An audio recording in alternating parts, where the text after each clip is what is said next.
Kalan bizler, hayaletler görünce tekrar tekrar seni hortlayan hikayeler akınca kalbin seni.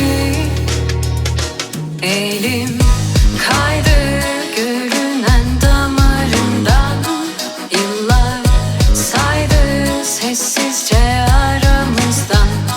Gizli kaldı bilinen sırlarından, şimdi tam şu anda.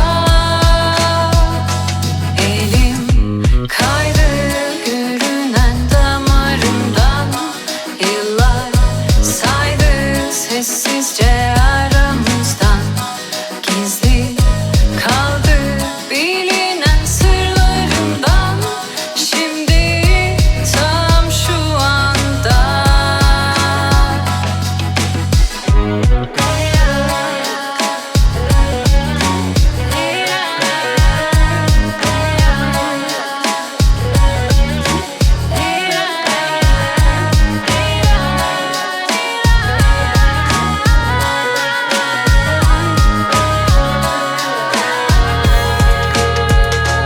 Eriyen, buzullar, soğuyan ateşler, gün batımları, doğumları.